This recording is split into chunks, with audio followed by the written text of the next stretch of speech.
안녕하십니까. 원영근의 쏙쏙경제 원영근입니다. 오늘은 3월 18일 아침입니다. 오늘 들어온 여러 가지 뉴스를 쉽게 해설해 드리도록 하겠습니다. 우선 제가 준비한 자료를 보시면서 말씀을 나누도록 하겠습니다.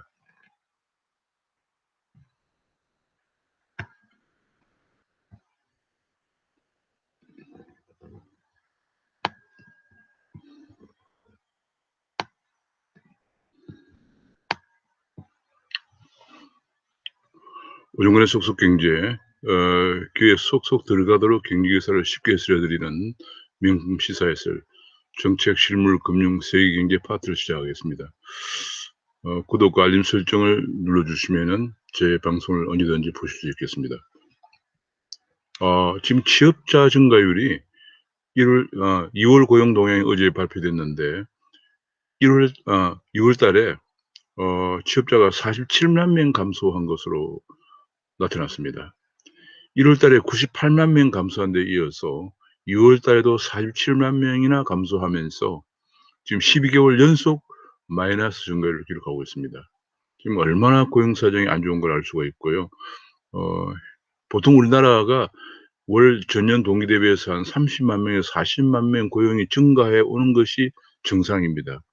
그런데 지금 현재 1년 넘게 12개월째 마이너스 증가를 기록하고 하고 있고, 그 폭도 12 월에 62만 명, 63만 명이군요. 그다음에 1 월에 98만 명, 2 월에 47만 명입니다. 이를 두고 어제 홍남기 부총리는 지금 고용 사정의 어려움이 완화되고 있다. 1월 달에 98만 명이나 감소했는데 2월 달에 47만 명 감소하니까 좀 완화되고 있다, 이런 얘기를 했습니다. 그러니까 이건 옆에서 그림에서 보시는 것처럼 60대 이상의 21만 명이 증가한 데 따른 것입니다. 그동안에 인제 저번 달에는, 아 1월 달에는 너무 추워서 그 노인들의 그냥 노인들의 허드렛 일자리 한 달에 한 4만 원, 27만 원 정도 지급하면서 이것저것 그냥 허드렛 일을 하는 그런 일자리를 할 수가 없게 되면서 98만 명이나 취업자가 감소했는데, 저번 달에는 그걸 좀 이제 한 21만 명이나 하게 되면서 47만 명으로 줄었기 때문에, 사실상은 이 노인 허드렛 일자리, 세금 일자리가 이게 사실은 정상적인 일자리가 아니고요. 이 퇴직한 노장년들의 그냥 용돈 벌이 일자리죠. 제가 이걸 여러 차례 강조했습니다만 이건 굉장히 문제가 많고요. 퇴직한 노장년들에 대해서 최저임금만 탄력적으로 적용해 줘도 이분들이 마트의 판매원이라든지 아파트의 경비원이라든지 주유소의 주유원 같은 이런 한 월 한 200만 원 정도 받으면서 일할 수 있는 데가 많은데, 그러면 생활이 좀 되죠. 근데 그걸 전부 다 최저임금을 높게 책정해서 일적으로 적용하는 바람에 노장년들이 갈 데가 없어요. 그래서 인제 정말 갈 데가 없다 보니까 월 4만 원, 27만 원 받아 봐도 이 용돈밖에 안 돼요. 생활이 안 됩니다. 노인 빈곤이 굉장히 심화되고 있고요. 정말 이게 큰 문제인데도 그거 하나 개선을 안 합니다. 여러 차례 저를 포함해서 많은 사람이 지적을 해도 그거 하나 개선하지 않고 있습니다. 그러면서 월 그 정도 주는 허드렛 일자리 가지고 취업자가 증가한 것으로 취업 통계만 분식이 되고 있는 상황이고, 심지어는 경제부총리조차도 그렇게 해서 취업자 증가 감소가 좀 줄어든 것에 대해서 든 걸 가지고 고용 사정 어려움이 완화되고 있다, 이런 표현을 쓰고 있습니다. 정말 좀 문제를 제대로 좀 보고 대책을 세웠으면 합니다. 특히 30대 일자리가 24만 명이나 감소했습니다. 그래서 인제 취업자 증가라고 하는 건 주로 그러다 보니까 보건, 사회 서비스, 공공행정 이런 쪽에서만 증가하고 있습니다, 산업별로는. 제조업도 물론 감소하고 있고 서비스, 음식점, 도소매 다 감소하고 있습니다. 그래서 지금 고용 사정이 굉장히 지금 안 좋고요. 지금 현재 이러다 보니까 일을 구하려고 하다가 구해지지 않기 때문에 그냥 구직 담령과 그냥 쉬는 사람만 330만 명 정도 되는 상황입니다. 지금 이제 그러다 보니까 고용률도 58%로 떨어지고 있고요. 어 30대 일자리가 줄어들면서 우리 고용의 허리가 감소하고 있고 30 대라는 것이 사회에 막 나오는 사람들이거든요. 사회에 막 나오는 사람들 일자리가 없다는 얘기예요. 지금 이게 굉장히 큰 문제인데요. 이걸 코로나 세대라고 그래 가지고 제가 한번 그 심층 분석을 로 다뤄 드린 적이 있습니다마는 이 코로나 세대가 일자리를 지금 구하지 못하면 작년, 금년 뭐 계속 구하지 못하면 나중에 일자리를 구할 수 있느냐 그렇지 않습니다. 그때는 새롭게 또 청년들이 사회에 진출하기 때문에 일자리를 그때그때 구하지 못한 사람들이 일자리를 구하기가 더 어려워지는 환경이 되면서 이 세대가 잘못하면 잃어버린 세대가 될 가능성이 큽니다. 1992 년부터 장기 불황에 들어간 일본이 그 당시에 사회에 나온 청년들이 일자리를 구하지 못해 가지고 다시 부모님 세대로 부모님 댁으로 들어가서 그야말로 희망 없이 사는 그 캥거루족이 그걸 캥거루족이라고命名을 했습니다. 그렇게 될 가능성이 크기 때문에 이 30대 일자리가 크게 감소하고 있는 것이 지금 굉장히 큰 문제점입니다. 지금 법인세를 더 거두어서 일자리를 만들자는 황당한 대책까지 내놓고 있습니다. 여당이란 게 도대체가 어떤 여당의 국회의원이 발의한 더불어민주당에서 발의를 했는데요. 더불어민주당의 장경태 의원이 발의했다고 하는군요. 청년세법안이라는 이름으로 이름은 항상 네이밍은 그럴듯하게 포장합니다. 이렇게 하면 청년이 뭐 일자리가 늘어납니까? 청년세법안이라는 이름으로 대표 발의를 한 건데요.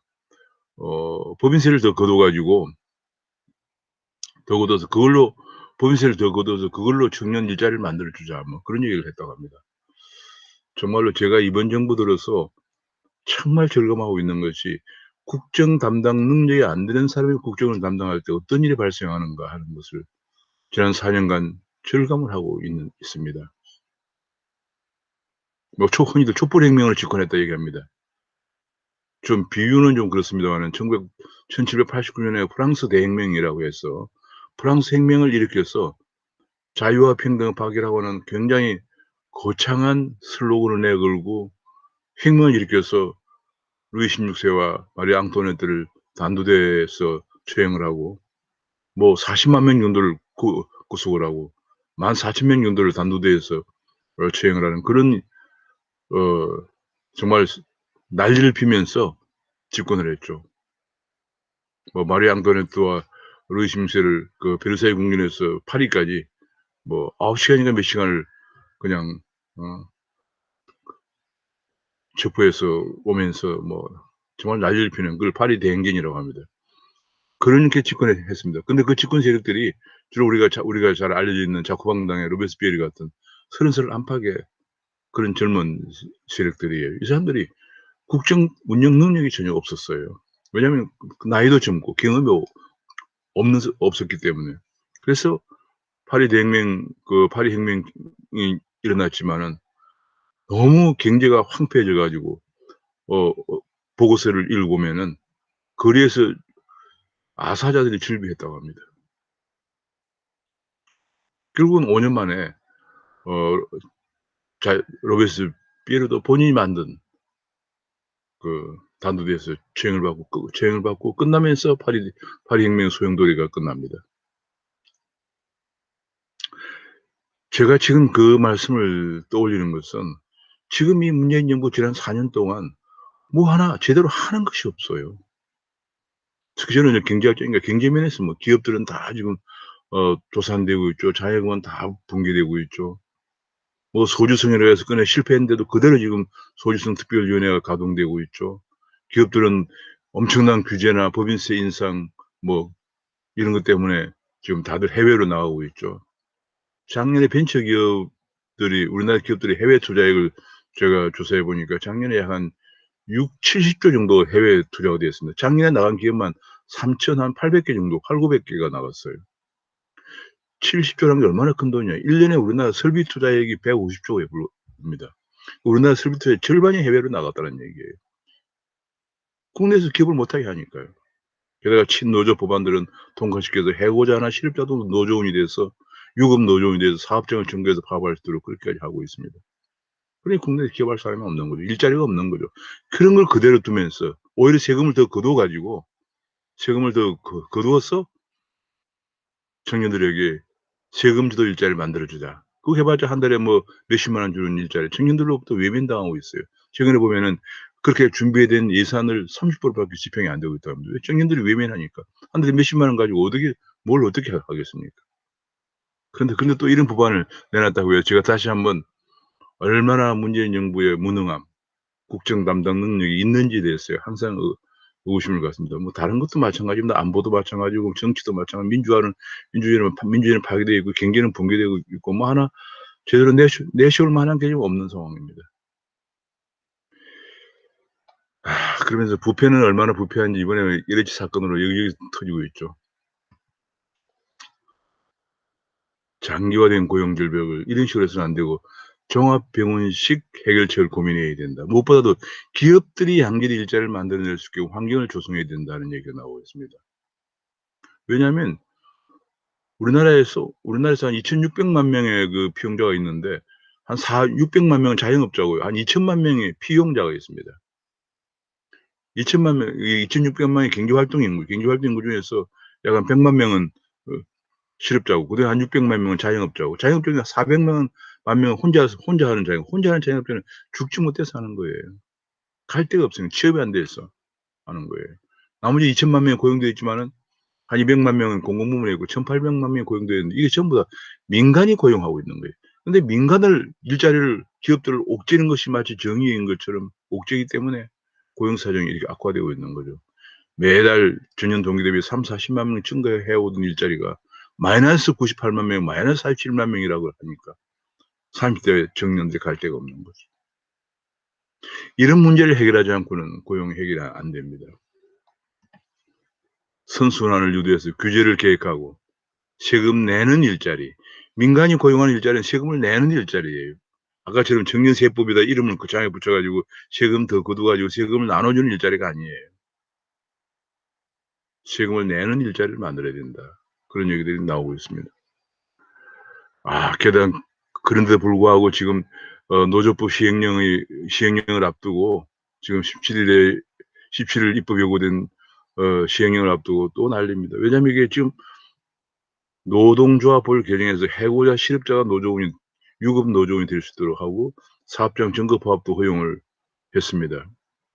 이렇게 되면 뭐 기업할 사람은 없는 거죠. 자, 기업에서 우리나라 해고도 굉장히 어렵습니다. 몇 년간 고가를 평가해서 일한 성적을 평가해서 제일 나쁜 사람을 해고시키는데 그것도 한 1년 정도 직무 능력 향상 연수를 한 다음에 돌아와서 또 한 몇 년 더 일을 해 가지고 그래도 고가가 나쁘면 해고시킬 수 있는, 우리나라는 그 해고가 안 되는 조직이에요.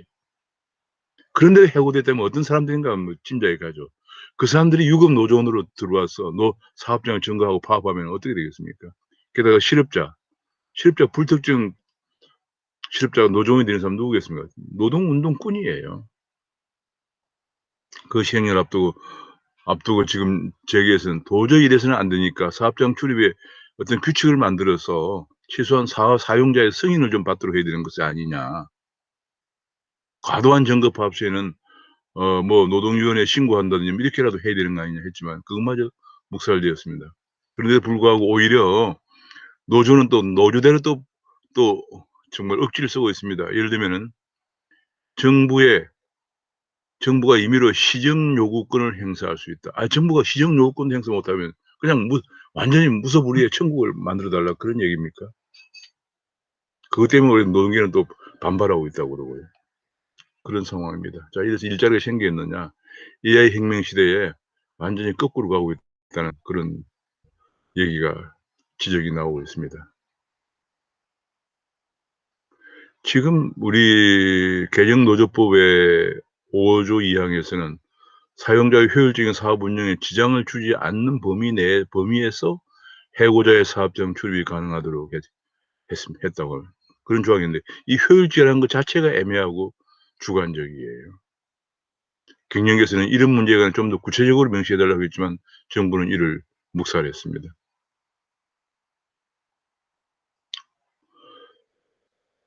해고자나 실업자가 무상으로 사업장에 출입하고 유급 노조원이 되고 사용자의 월급을 받으면서 이렇게 되면은 좀 불필요한 노사 갈등이 조장되니까 이걸 좀 시행령에서라도 좀 갈등 소지를 줄일 수 있도록 해 달라고 했는데 그것도 외면했습니다. 지금은 4차 산업혁명, 인공지능 혁명 시대입니다. 그야말로 핵심이 빛의 속도로 되고 있는데 우리는 구시대적 이런 노사관계, 투쟁 위주의 노동운동 시대, 1960-70년대 우리 노동운동 시대, 이것을 더욱더 강화하면은 우리나라가 어디로 갈지 그 길과는 자명합니다. 지금 당장 일자리가 없는 것도 문제지만 우리가 4차 산업혁명에서 뒤질 우리가 크다는 겁니다. 산업혁명을 보통은 이제 1970년대 1차 산업혁명, 전기기관 발명으로 비롯된, 그 다음에 2차 산업혁명, 1980년대 전기 발명으로 인한 2차 산업혁명, 그 다음에 1980, 90년대 인터넷 발명으로 인한 3차 산업혁명, 지금 인공지능과 초연결, 스마트폰 같은 초연결, 초지능 시대를 4차 산업혁명이라고 합니다. 우리가 1차 산업혁명에서 뒤진 나라들은 대개 피식민지를 경험했습니다. 그린드로 산업혁명이 뒤지면 뒤진다는 것이 무서운 겁니다. 우리는 지금 4차 산업혁명의 이 혁신의 소용돌이 속에서 지금 우리는 이런 정말 시대에 뒤진 운동권 위주의 노조들이 판을 치는 그런 것을 허용해 두고 시행령에서도 반영이 안 되고 있고 오히려 노사 간에 알아서 하라고 그렇게 했다고 합니다. 이번에 그 재난지원금 관련해서 농민 가구에도 재난지원금을 100만 원씩 줘서 추경 예산에 3조 3천억을 배정한다고 합니다. 그래서 이번에 19조 5천억이라고 우리 추경 규모가 23조 원이나 육박을 하고 있다고 합니다. 19조 5천억 중에서 10조 원 정도는 국채를 발행해 빚을 내서 해야 되는 겁니다. 게다가 또 뭐 본래 자영업자 지원은 영업 제한 업종이라든지 영업 금지 업종에 대해서 정부가 영업 제한이나 영업 금지를 시켰기 때문에 본 손해에 대해서 보상한다는 거였거든요. 근데 이제는 영업 제한을 안 받은 자영업자까지도 보상을 한다고 합니다. 그러니까 지금 4월 보선을 앞두고 그냥 마구 돈 푸는 거예요. 농어민도 지원해 주고 영업 제한을 안 받은 자영업자도 지원해 주고 기업형 자영업자는 1,000만 원 넘게 지원해 주고 막 그냥 돈 풉니다. 전부 국가 빚입니다. 적자 국채를 계속 발행하니까 국채 금리는 급등하고 있습니다. 이자가 계속 올라갑니다. 지금 가계부채도 1,700조고요. 국가 채무도 1,000조고 국가 부채는 광해 국가 부채는 뭐 거의 뭐 한 2,000조가 넘어서고 있는 상황이고 기업 채무도 지금 한 1,000조가 넘는 상황인데 금리가 올라가면 바로 타격이 옵니다. 그런데 이런 거 하느라고 계속 선심성 파퓰리즘 돈 쓰느라고 국채를 계속 발행하면서 국채 금리는 계속 올라갑니다. 중국에서는 디지털 위안화가 속도를 내서 이제는 B2B 기업 간의 거래도 B2B로 성공을 했다고 합니다. 내년 2월에 동계올림픽 때 상명을 앞두고 계속 나가고 있고요. 지금 삼성전자가 지금 위기설이 심상치 않게 나오고 있습니다. 지금 첫 번째로 가장 중요한 것이 미국이 중심이 되어 있는 반도체 동맹에서 한국이 소외되고 있다는 얘기입니다. 미국은 대만과 일본과 미국을 중심으로 한 반도체 동맹을 구성하고 있고 유럽도 반도체를 육성하려고 지금 EU 중심으로 움직이고 있고 중국도 반도체 굴기를 지금 외치고 있는 속에서 삼성 반도체는 지금 이재용 부회장이 감옥에 있고 하면서 옥고를 계속 치르면서 지난 4년 동안 첨단 기술 기업 하나 인수합병을 못하면서 지금 계속 삼성전자의 위기설이 나오고 있습니다. 우리나라 경제를 이끌어가고 있는 삼성전자, 법인세 3분지를 내고 있는 삼성전자가 위기설이 나오고 있다고 하는 것은 우리 경제의 위기설과 마찬가지입니다. 어제 주총이 온업로 열렸습니다. 사상 처음으로 온라인 주총이 열렸는데 동학개미들이 어떻게 할 거냐 하는 질문들이 쏟아졌는데 10나노 D램 초격차를 유지하겠다 뭐 이런 얘기를 했다고 합니다. 유지하겠다고 해서 뭐 말만 한다고 되는 건 아니죠. 지난 3년 내 M&A를 앞으로 지난 4년 동안도 못했는데 하만을 6조 원에 2016년에 인수한 이후에 못하고 있는데 앞으로 3년 내 인수합병을 못할 수도 있다 하는 답변이 나왔다고 합니다. 이게 굉장히 중요한 문제입니다. 지금 왜냐하면 우리나라 지금은 4차 산업혁명이 워낙 빠르게 진행되기 때문에 초기술 기업들을 키워서 응용할 수는 없고 바로 인수합병을 해서 해야 되거든요. 구글이나 애플 전부 1년에 10개가 넘는 기술 기업을 인수합병해서 기술 격차를 유지해 나가고 있는데 앞으로 지난 4년 동안도 못했는데 앞으로 3년 내에도 못할 가능성이 있다는 어제 주총에서 얘기가 나왔다고 합니다. 앞으로 팹리서, 설계회사죠, 패키징. 그런데 획기적인 지원이 있어야 된다. 반도체 그랜드 플랜을 짜야지 4차 산업혁명의 쌀이라고 하는 반도체가 우리가 뒤지면 안 된다. 하는 그런 지적들이 지금 계속 나오고 있고요. 근데 요새 백신 접종 관해서 드디어 정은경 질병관리청장이 국내에도 이 아스트라제네카 접종 후에 혈전 생생 사망한 한 건이 있다 얘기를 했다고 합니다. 얘기했는데 아스트라제네카가 58만 명 접종했는데 8,876명 이상 반응을 보였다고 그러고 화이자는 3만 명을 접종했는데 3만 명 접종했는데 227건이 보고가 됐다고 합니다. 아스트라제네카 이상 징후 비율은 1.51%고 화이자는 0.38%라고 합니다. 근데 지금 문제는 이것을 갖다가 제때 하지 않아서 지금 불신을 키우고 있습니다. 혈전으로 사망했는데 닷새가 지나서 공개했다. 그런 얘기가 나오고 있고 심지어는 닷새가 지난 것도 사망자의 남편이 아내가 잃고 정신이 없는데 정부는 혈전 병력 없었다는 증명서 내라고 재촉만 했다. 그런 얘기가 지금 보도가 되었습니다. 야, 지금 이게 말이죠. 우리나라가 제정신이 아닌 나라입니다. 지금 이 문제가 있는 것을 계속 국민에게 접종만 강요합니다. 왜냐하면 우리가 지금 확보한 것은 770만 명분이 상반기에 1200만 명을 접종한다고 하는데 우리가 5200만 명인데 나머지 4000만 명은 어떻게 할지 대책도 없어요. 상반기 1200만 명에서 770만 명이 아스트라제네카라고 합니다.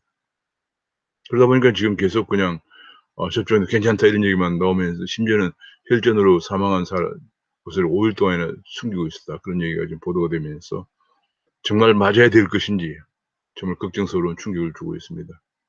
그러면서 결과적으로 이제 또 사망자가 이 백신 접종과 연관성이 낮다 뭐 이런 얘기나 지금 하고 있는 상황입니다.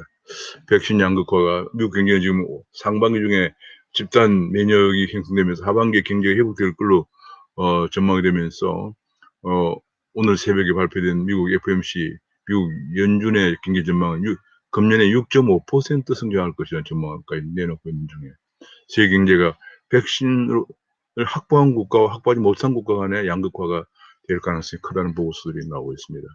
로보 어드바이저, 금융면에서 로보 어드바이저 지금 굉장히 똑똑한 로보 어드바이저가 등장을 하면서 로보 어드바이저를 이용한 자산 배분이 계약이 5배나 증가하고 1조 시대에 도달했다. 그런 분석이 나오고 있고 지금 또 P2P도 그동안에 상당히 많은 문제가 있었습니다만 신뢰 문제가 있고 많은 문제가 있었는데 옥석 고르기를 혹독한 그런 과정 거쳐서 P2P도 이제 상당히 재궤도를 잡아가고 있다. 이런 보도가 나왔습니다. 또 한 가지는 대외적으로 볼 때 이제 이번에 어제 어제 정말 몇 년 만에 미국에서 국무장관과 국방장관이 동시에 방문해서 2+2 회담을 시작했는데 토니 블링컨이 북정권의 인권 문제를 정조련했습니다. 북한의 아주 아킬레스건을 건드리 얘기한 거죠. 그러면서 인권과 민주주의 법치의 공동의 시각을 한국도 가져야 한다는 압박을 가하고 있고요. 미 국무장관이 한국이 꺼리는 북한과 중국의 임금, 북한뿐이 아니라 중국의 임금, 홍콩이나 대만 등을 언급하면서 중국의 임금 문제도 거론을 하고 있는 그런 상황입니다. 그래서 결과적으로 인권과 민주주의와 시장 경제를 같이 가는 가치 동맹으로 가자 한국 보고 계속 그런 얘기를 하는데 한국은 이제 미온적인 태도를 보이고 있다고 합니다. 미국 정부는 중국과 북한의 전례 없는 위협 때문에 한미 동맹이 더 중요해지고 있다. 그런 얘기를 하면서 미 국방은 한국으로 같이 갑시다라고 얘기했다고 합니다. 그런데도 불구하고 지금 한국은 또 그뿐이 아니고 옐렌 재무장관도 어제 홍남기 부총리에게 연락을 한 모양입니다. 연락해서 다자간 협력의 강력한 의지를 경제면에서도 전달하면서 중국을 견제를 같이 하자 이런 얘기를 했다고 합니다. 그런데 지금 여기에 타지 않으면 우리가 북중의 발목이 잡혀서 미 동맹의 울타리를 타지 않으면 우리가 외톨이가 될 수밖에 없는데도 불구하고 우리는 지금 굉장히 계속 한반도 평화 프로세스만 고수하고 있습니다. 북한의 핵을 계속 개발하고 엊그제 바로 김여정이가 남한을 대놓고 협박하는 그런 상황이 벌어지는데도 한반도 평화 프로세스만 고수하고 있습니다. 중국 왕이 장관이 왔을 때는 뭐 서로 그냥 약속을 잡으려고 애를 내든 이해찬, 송영길 총출동해서 애를 쓰든 그런 모습과는 달리 미국의 두 국무장관과 국방장관 중요한 장관들이 왔는데도 이 여권은 잠잠하다는 기사가 실리고 있습니다. 우리가 민주주의 가치 동맹에 분명히 참여하지 않으면 굉장히 위기 상황을 맞을 수밖에 없다. 이런 얘기들이 나오면서 지금 미국의 국무장관과 그 국방장관 이 동시에 방문한 것은 지금 굉장히 오랜만이라고 합니다. 동시에 방문한 것이 지금 현재 11년 만에 동시에 방문한 것이고 회담도 5년 만에 열리는 것이다. 그러니까 5년 만이라고 하니까 얼마나 문재인 정부 들어서 미국과 우리가 소원했던가를 우리가 알 수가 있죠. 굉장히 지금 중요한 시기에 지금 여건은 오직 계속되는 북한의 위협과 중국의 그 정말 굴욕적인 그런 우리나라에 대한 대우에도 불구하고 북한과 중국에만 얽매이면서 계속 평화 프로세스만 강조하면서 미국으로 하여금 우리 한국이 제대로 이 동맹권에서 동맹권에 두기가 어려운 나라가 아니냐는 인식을 와싱턴 정부에서 갖게 된다면은 정말 우리나라의 존립 자체가 큰 문제가 아닌가 싶습니다. 이런 것 때문에 정치 대외적인 면에서도 결국 문 정부 스스로가 우리 정부는 그냥 종북 친중 정부다는 걸 스스로 드러내고 있는 셈입니다.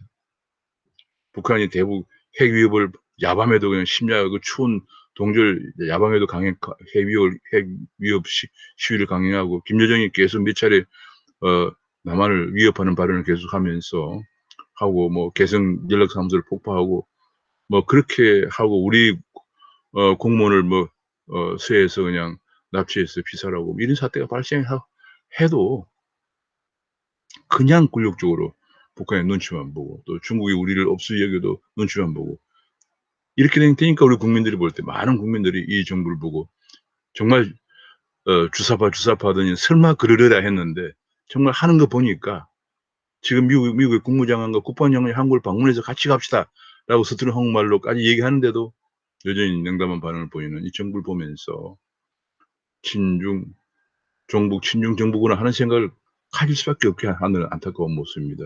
저는 제발 문재인 정부가 지금이라도 우리 대한민국이 지금 살아갈 수 있는 길은 결국은 한미 동맹의 지렛대를 이용해서 북한과 중국을 대적해야 우리가 뭔가 좀 공간이 생길 수 있다 하는 거 이런 점을 좀 생각했으면 좋겠습니다. 우리나라만 힘만 가지고 아무런 한미동맹의 지렛대도 없이 우리나라만 힘만 가지고 거대한 중국과 핵으로 무장한 북한을 상대해서 살아갈 수는 없는 것이죠. 현실적인 문제를 제발 좀 눈을 떴으면 좋겠습니다. 오늘은 여기서 말씀드리고 마치겠습니다. 감사합니다.